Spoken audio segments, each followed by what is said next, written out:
Binawi ko sa church yung pera.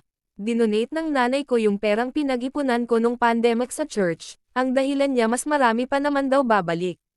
Hindi man lang niya naisip na yun na yung ibinalik ng Diyos niya samin. Imagine 2 beses akong na-COVID, nurse ako, para lang kitain yung pera tapos nung nakita niya kung magkano yung laman ng bank book withdraw lahat yung pera at dinonate sa letseng simbahan. Kung hindi pa ako nag-top up sa Shopee Pay hindi ko pa malalaman.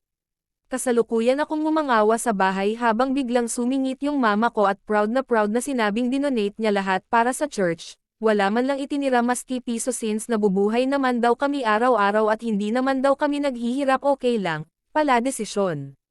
Sa sobrang galit ko sinugod ko yung church at sinabi ko na wala sa tamang kaisipan yung nanay ko nung ginawa niya yon, panay sila sabi na hindi binabawi ang biyaya galing sa Diyos, pues sakin babawiin ko, tangina ng Diyos nila.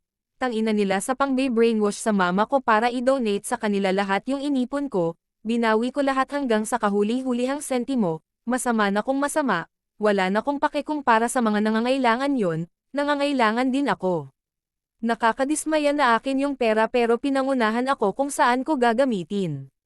Buti na lang Sunday, may pastor, nagmuka akong tanga sa pag-iiskandalo at pamamahiya sa nanay ko pero nung moment na yon nawala na lahat ng pake ko. Lumayas na din ako samin, mamumuhay na ko mag-isa, total may ipon nga naman ako, bahala na siya kung saan siya pulutin, tulungan sana siya ng Diyos niya sa mga pangangailangan niya, humanap sila ng bagong breadwinner. Update para sa mga naku-curious. Anong religion? Fuck this. Ine-name drop ko na, INC, di naman kami originally don, nahimak lang siya ng mga kaibigan niya, ako mismo hindi naniniwala at hindi pa nabibinyagan. Napakahirap nilang kulitin para ibalik yung pera, kung hindi pa ko nag-iiyak at ang threat na ipadedimanda ko nanay ko hindi sila mapipilitang ibalik. Paano niya nakuha? Ginamit niya yung ATM ko, saktuhang zeros yung laman nun dahil na-OCD ako, hindi ako diagnosed. Nung weirdohan lang ako parang volume sa TV na odd number, pag nakakakita ako ng ibang number, mali pala dahil nasimot ng husto.